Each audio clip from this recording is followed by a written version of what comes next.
Hello, my name's Kayla. I'm 38 years old. I'm a mother to a deaf mute child and I love her dearly. However, my mother-in-law wasn't the biggest fan of Sierra's disability, to say the least. And she did the worst thing at my daughter's birthday a few months ago, and I want to share that incident with you. Let me first introduce you to my husband, James. James and I met in college. We were in our junior year when we met and we got along great. We decided to give dating a shot, and before we knew it, we were in love. We remained together for the next 7 years. I know usually people get married after dating for 3 to 4 years, but James and I were too focused on our careers to think about marriage. We wanted to be more than financially stable when we got married, so we could do all the things that marked a marriage, like buying a house and having kids. Anyway, it took us a long while to get that stability, and as soon as we were there, we got married. We closed in on a beautiful house, and after we settled in, we began trying for children. It took us quite a while, but eventually, I finally got pregnant. We were ecstatic, and even though I was on the scale for a risky pregnancy, James and I were hopeful that everything would be normal. I made sure to study up on what's best for a healthy baby and followed a very healthy lifestyle for 6 months of my pregnancy. It wasn't an easy pregnancy at all, though. I had a large number of issues crop up due to it, and I was at risk for diabetes as well. Every day was painful, but I powered through. But then one day my blood pressure spiked too high and I had to be induced into labor. If I hadn't been induced, my baby would have died, and James and I did not want that. However, things only went further sideways, so I was rushed into the operation room for an emergency C-section. I lost a lot of blood that day, almost died, but thankfully the doctors and nurses worked really hard to stabilize me. Since my daughter was born very prematurely, she had to be put in the NICU until she was healthy enough. Let me tell you, those were the hardest 3 months of my life. I cannot even begin to tell you how much of a nightmare it was to wake up every day wanting to hear the sound of my baby, but only waking up to a silent house. Thankfully, my daughter made it, and she was a healthy baby.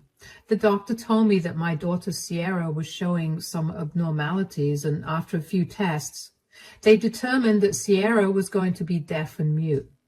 Her ears and vocal muscles didn't have enough time to develop properly, but the doctor told me that they could still conduct tests every few months to see if she could get an implant to hear. Truthfully, I didn't care about that at the time. I was just overjoyed that my baby was healthy and alive. It took a while for James and I to recognize signs of distress and such in Sierra, but we did it. Caring for a deaf and mute baby was something I was not prepared for at all. But I loved my child so fiercely that I knew that I'd do whatever it took to raise her right. Anyway, James and I took 2 months to ourselves and didn't let our families meet Sierra. We wanted to spend as much time as we could just bonding with Sierra before we'd be swarmed by the rest of our families. When we finally let our families meet Sierra, the last person to meet her was my mother-in-law, Celine. James and I had a complicated relationship with Celine, to say the least. She always had to have her way with things, and if she didn't get it, she'd force her way to it. James is the youngest of 4 brothers, so he watched his mother raise all of them by herself. And he had a lot of respect for her. I did too, which is why we brushed off a lot of her behavior. Anyway, she was the last to see Sierra because she had been out of state visiting some friends. When she came over, James let her into the house while I was feeding Sierra. I was upstairs, but I could hear their conversation perfectly. "Hi, Mom, come in. How you doing?" "I'm really happy. I finally get to see my grandchild." "I'm glad that you're happy. Sit in the living room. Kayla's feeding Sierra, and she'll bring her down in a minute." Why did you guys even make me wait so long to meet my granddaughter? We just wanted some time to bond with the family, especially since, Sierra was born prematurely. You should have at least let me see her at the hospital. We didn't want to risk anything. Kayla was a mess and she was in no mood to socialize or be around anybody else. The way you let that wife of yours behave will make her feel like she's the Queen of Sheba. Please don't be rude now. Kayla's been through enough. Yeah. Anything else I need to know before the Queen arrives? Also, since Sierra was born prematurely, her body didn't get time to develop fully. Oh no, is she okay? I feel like this is something you should have informed everybody about immediately. Mom, we were going through something really scary, and informing people about things was the last thing on our minds. But no need to worry too much. Sierra is a healthy baby. She just didn't get to develop her ears properly, so she's deaf. And the muscles that would usually help her speak are also underdeveloped, so she won't be able to speak. So she's deaf and dumb?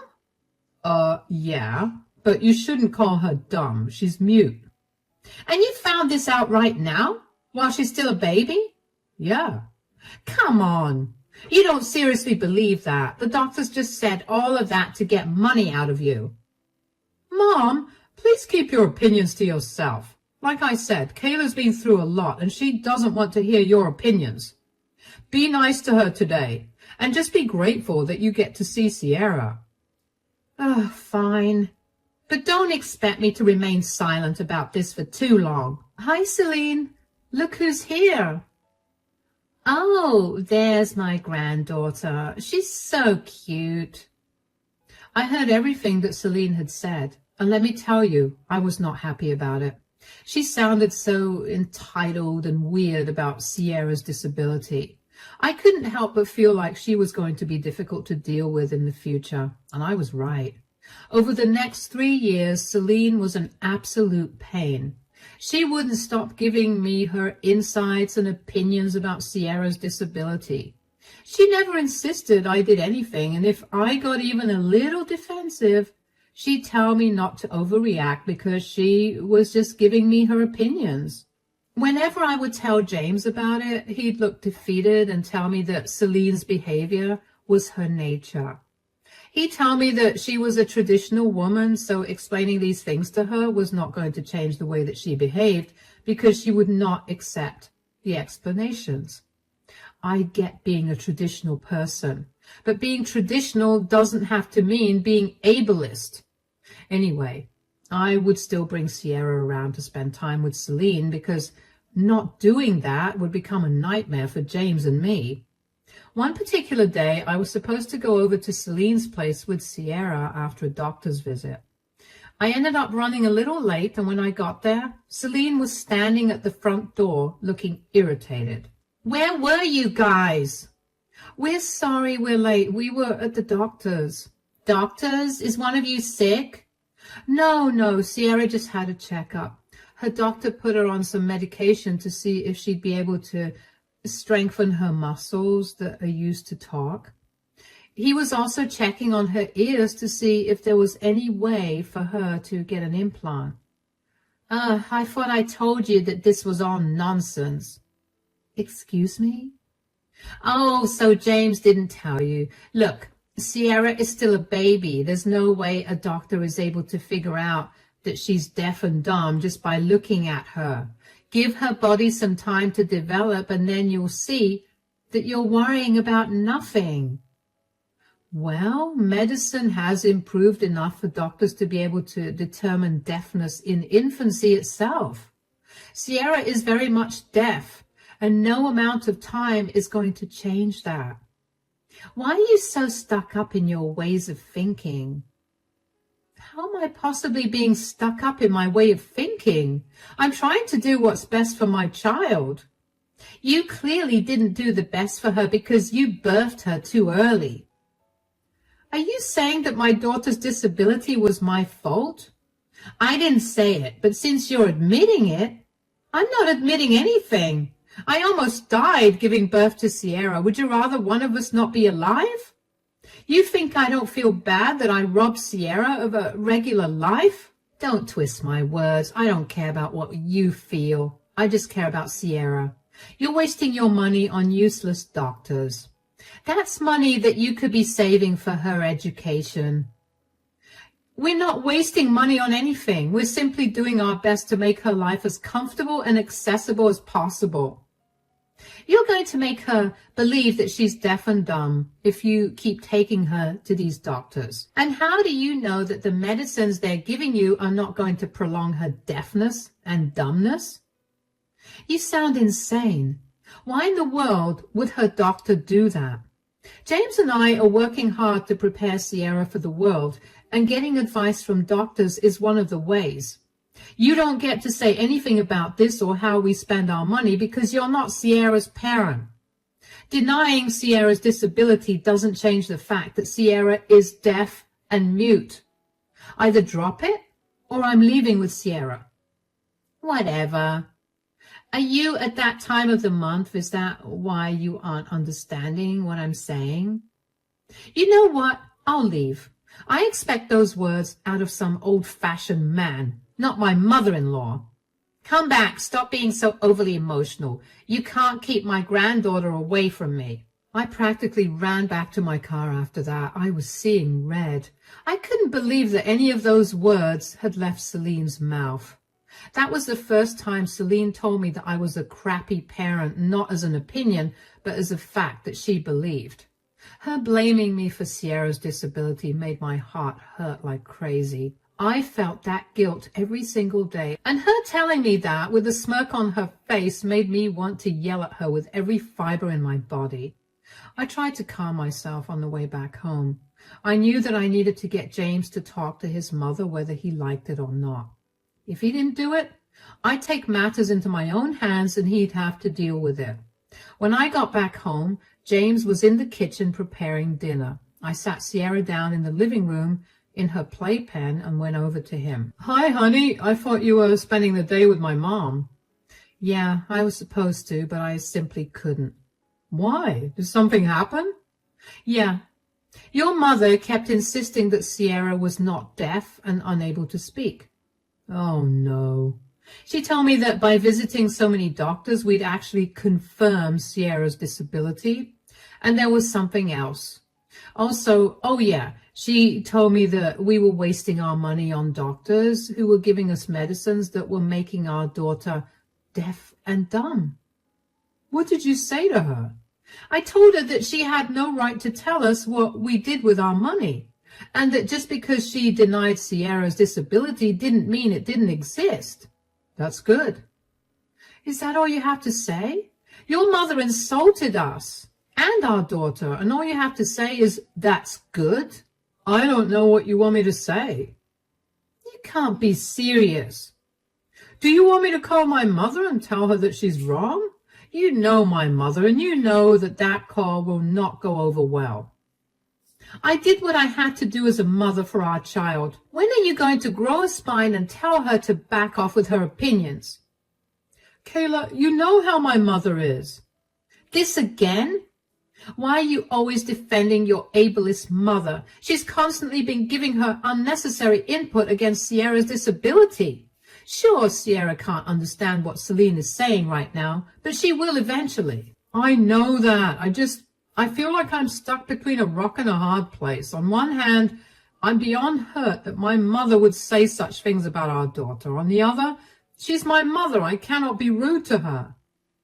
How are you letting her get away with being rude to me and Sierra? Did you know that she blames me for Sierra's disability? What? Did she tell you that? Not directly, but she implied it. You need to stop siding with your mom. I do not want Sierra growing up around her.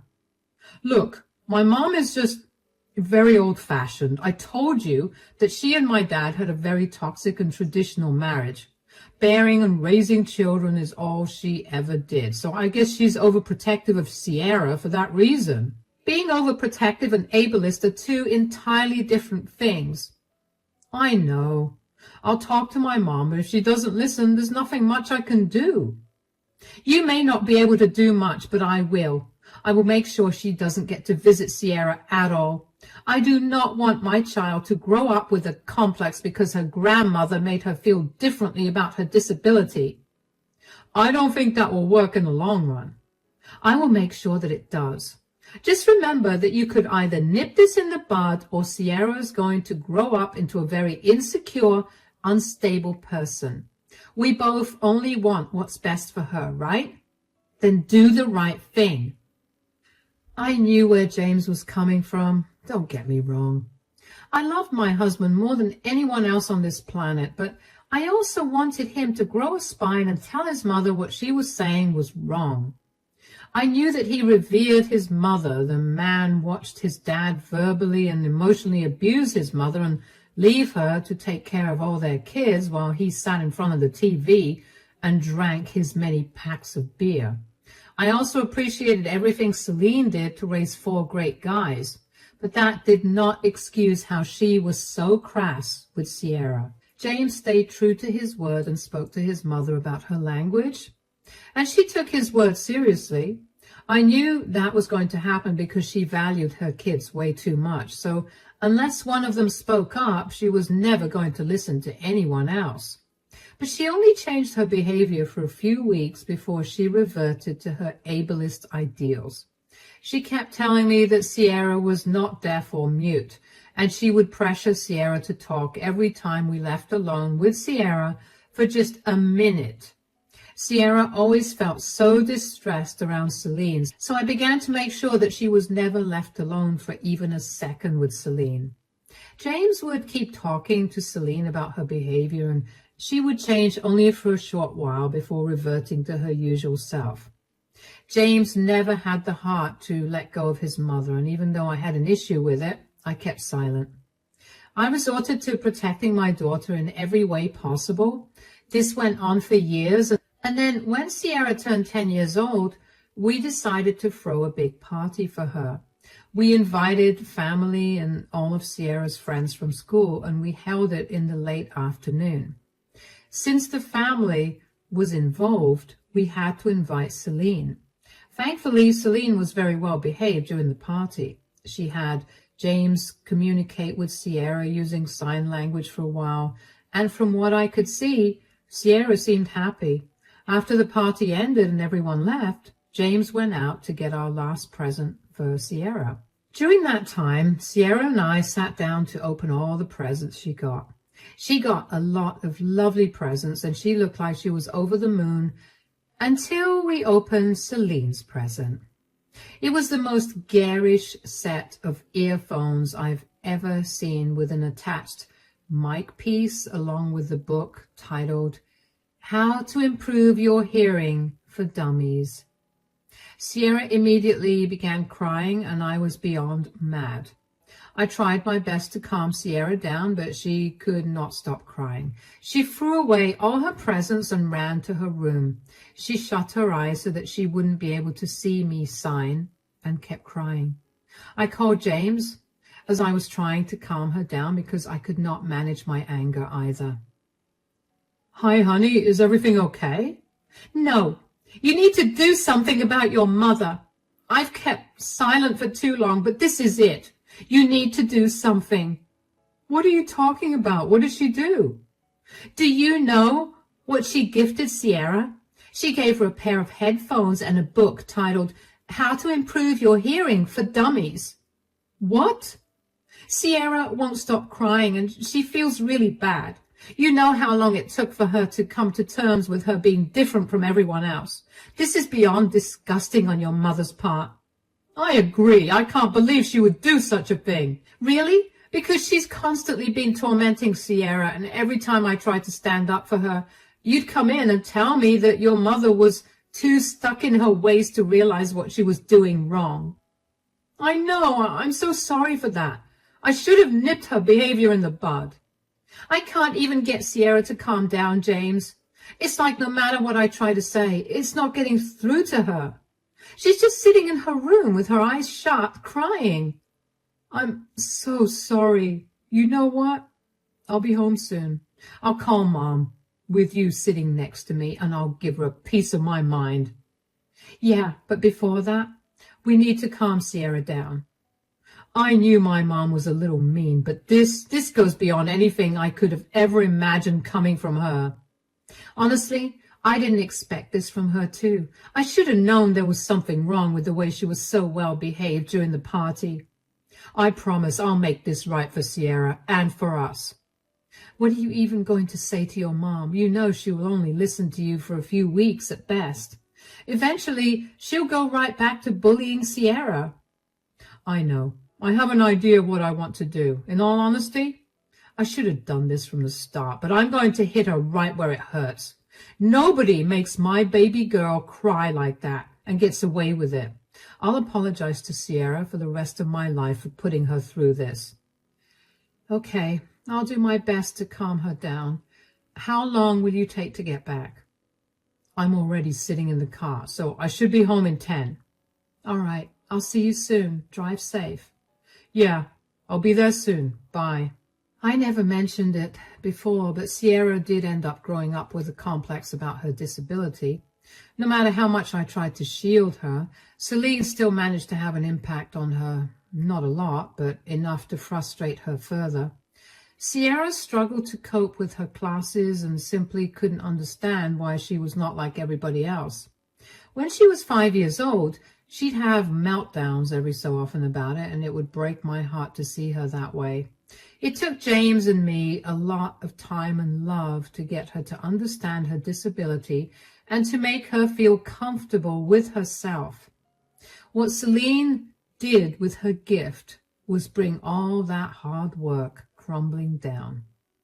James came back home in less than 10 minutes, and he practically flew through the door. Sierra had calmed down significantly, but she was still crying and hiccuping. James gently nudged her to sit up and got her to open her eyes. He too was crying, and he kept apologizing to her. Seeing her dad crying alarmed Sierra enough to get her to stop crying and tell her dad that she forgave him. The three of us then spoke about Celine's gift and how what her grandmother thinks of her disability was not a reflection of it at all. We shared a hug, and even though Sierra was still feeling down, I knew that she would be fine with some time. And then James showed her the gift he'd gone to the store to buy, the doll that she had been wanting for a long while. That cheered her up significantly, and I was glad about that.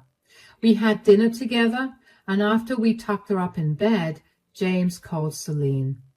I sat next to him and listened to the call. Hello? Hi, Mom. Are you home right now? Of course. Why? Okay, I needed to talk to you about something. Yeah? What is it? So we just opened all of Sierra's presents. Did she like my present? Are you kidding? What?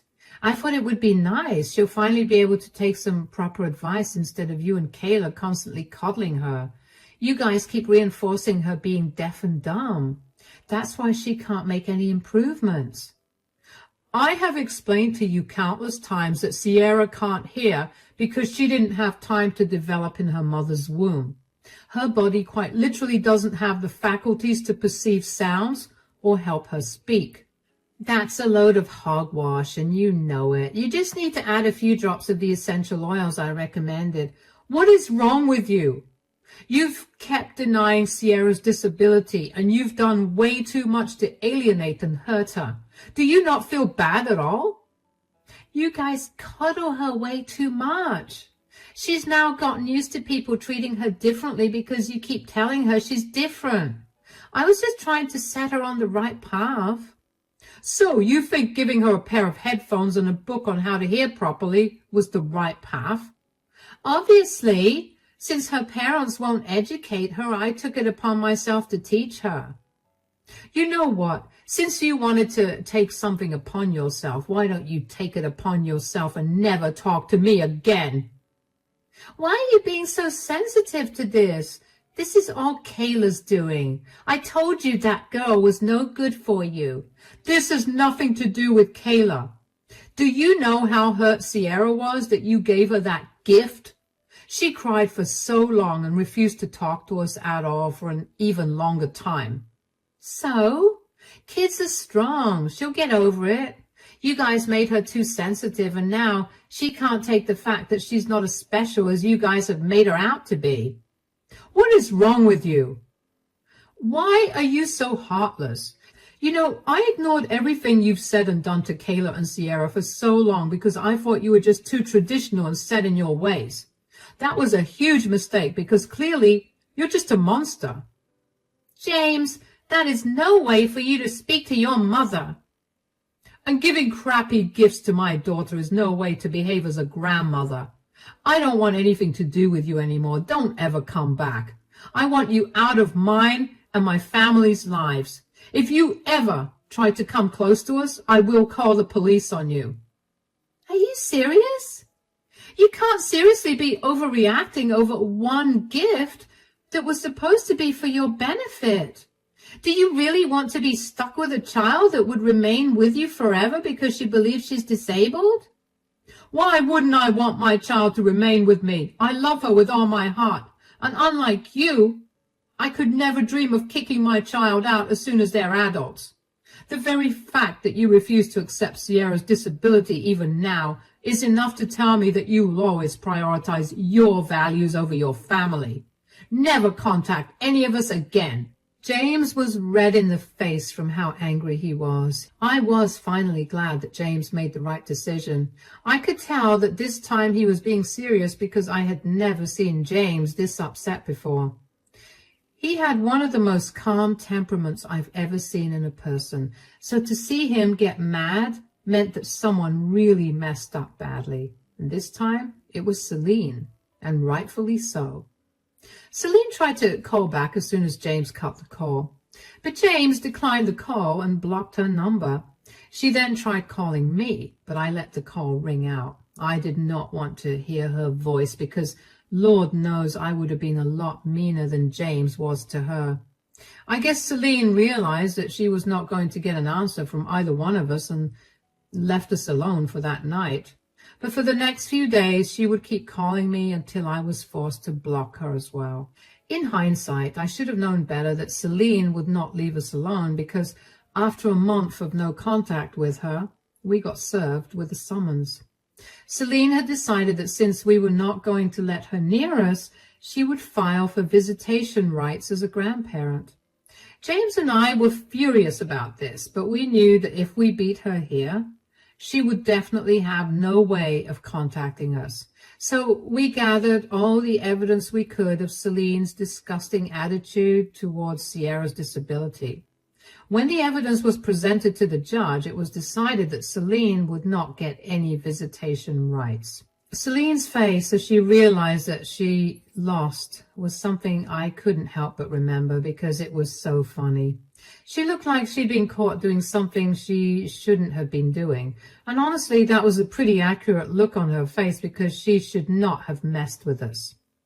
She then got a new number from which she kept spamming James and my phones with calls and texts to tell us what horrible people we were and how she was simply trying to protect Sierra from our evil ideologies. After that, James and I got a restraining order against her so that she was not allowed to contact us at all.